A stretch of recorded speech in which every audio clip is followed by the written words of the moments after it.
द्रौपदीला 5 पती का होते? द्रौपदीला 5 पती होते. द्रौपदी ही पूर्वजन्मी खूप महत्त्वाकांक्षी होती. यामुळे एक विचित्र परिस्थिती तिने स्वतःवर ओढून घेतली होती. याबाबत महाभारत आदिपर्वमध्ये 197 येथे केलेल्या कथेनुसार द्रौपदी पूर्वजन्मी मुद्गल ऋषींची नालायनी नावाची पत्नी होती.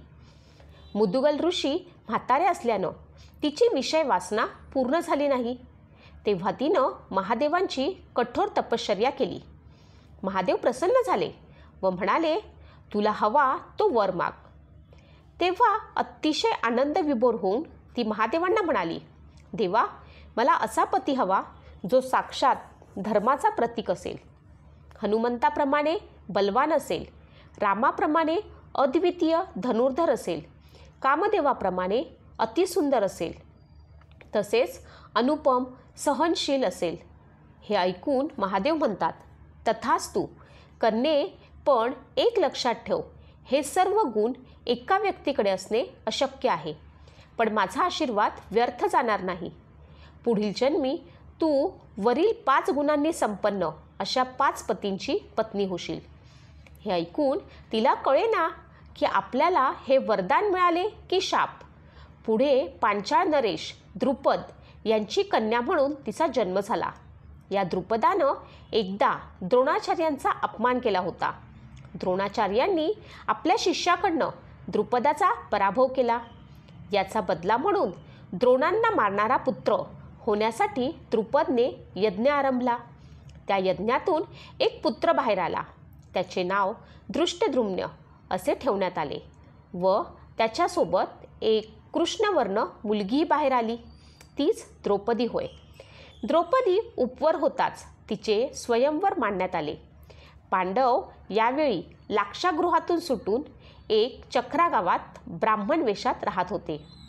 भिक्षा मागून ते आपला उदरनिर्वाह करीत. स्वयंवराची वार्ता ऐकून पांडव पांचाळ देशात गेले. धनुर्विद्येत निष्णात असलेल्या पराक्रमी वीरास द्रौपदी द्यावी अशा इच्छाने द्रुपदाने धनुष्य व फिरते यंत्र सिद्ध केले. धनुष्यात दोरी लावून जो यंत्रातील लक्षाचा वेध करील अशा कुलीन वीरास द्रौपदी माळ घालेल असे घोषित केले. तेव्हा कर्ण उठला, पण तो सुतपुत्र आहे असे सांगून द्रौपदीनं त्याला नाकारले. इतर राजांनीही निष्फळ प्रयत्न केले. शेवटी अर्जुनानं तात्काळ लक्षवेध केला व द्रौपदीनं त्याला माळ घातली. जिंकलेल्या द्रौपदीशी धर्मराजानं विवाह करावा असा अर्जुनाचा आग्रह होता. तर अर्जुनाने पण जिंकल्यामुळे त्यानेच तिच्याशी विवाह करावा असे धर्मराज म्हणत होते.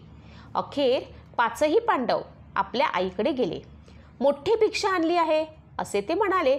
त्यावर तुम्ही सर्वजण वाटून घ्या असे अभाविकपणे कुंतीने उत्तर दिले. द्रौपदीला पाहताच कुंती वरमली. पण कुंतीचे शब्द खरे करण्यासाठी 5ही पांडवांनी द्रौपदीशी लग्न केले व गतजन्मी महादेवांनी दिलेला तिचा वर खरा ठरला.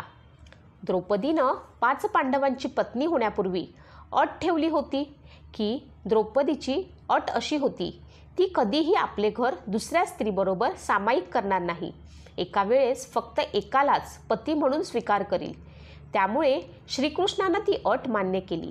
1 वर्षाच्या कालावधी पूर्ण झाल्यानंतर ऋतुस्नानानंतर दुसऱ्या पांडवाला पती म्हणून स्वीकारावे. तिची अट पूर्ण करण्यासाठी बहुपत्नीत्व असूनही पांडव इतर बायका इंद्रप्रसादात आणू शकले नाहीत. मात्र नंतर अर्जुनाने द्रौपदीच्या संमतीनं आपली दुसरी पत्नी सुभद्राला घेऊन आले. श्रीकृष्णांच्या सल्ल्यानं द्रौपदीनं सुभद्राला तिच्या घरात स्थान दिले.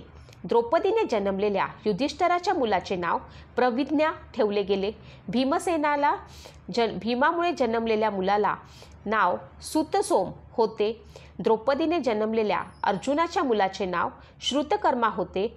द्रौपदीने जन्मलेल्या नकुलाच्या मुलाचे नाव शतानिक होते आणि द्रौपदीने जन्मलेल्या सहदेवाच्या मुलाचे नाव श्रुतसोन असे होते.